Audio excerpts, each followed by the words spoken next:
Cette soirée s'annonçait bien.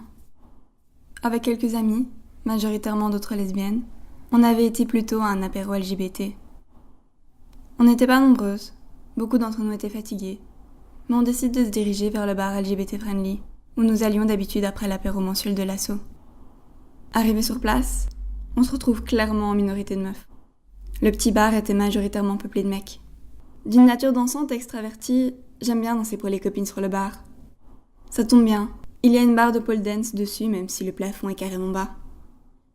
Je demande à la barmaid de mettre I Kissed a Girl de Katy Perry. Je sais, parfois je suis un peu cliché. Je saute sur le bar et je me mets à danser. Je me sens bien. À l'aise dans mes bottes à talons, mon jeans et mon t-shirt qui dévoilent les rondeurs de ma poitrine naissante. Au bout de 15-20 minutes, je me suis bien amusée. Je descends du bar et je me marre avec mes copines. L'une d'entre elles me paye un coup. On danse un peu ensemble, tout va bien dans ma vie quand...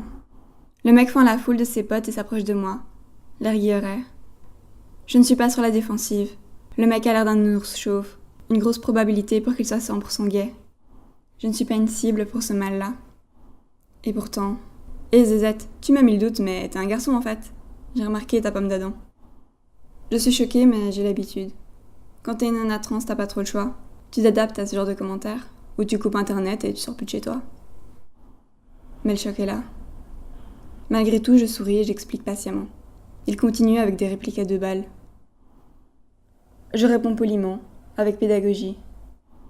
Une pote arrive pour m'aider à lui expliquer la vie, puis repart. Il prend un moment pour me regarder en souriant. J'ai l'impression d'avoir fait rentrer le principe dans sa tête. Je veux savoir, me dit-il, tout en saisissant le col de mon t-shirt, pour voir ce qu'il contient. Sa main touche ma poitrine, ses yeux me reluquent. La honte m'envahit. Je ne peux rien faire pendant au moins 1 seconde. Paralysée. Puis je le repousse avec mes 2 mains.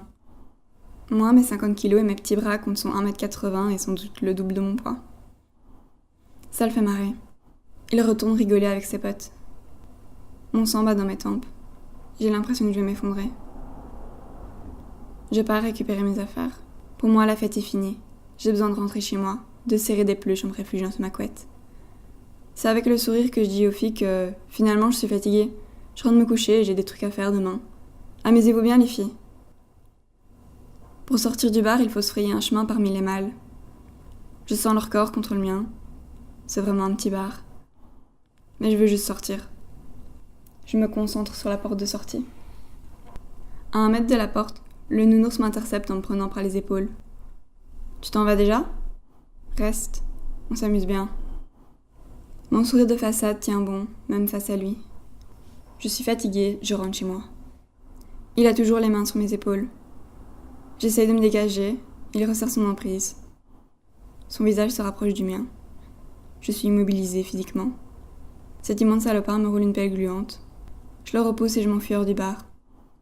Je rentre chez moi sous la pluie, tremblante de colère et d'angoisse. À la sensation d'avoir été souillée par ce mec, les tentacules froids de la dysphorie se joignent. Je suis rentrée chez moi et je me suis effondrée en sanglots avec ma chérie au téléphone. Il m'a fallu plusieurs semaines pour reprendre confiance en moi.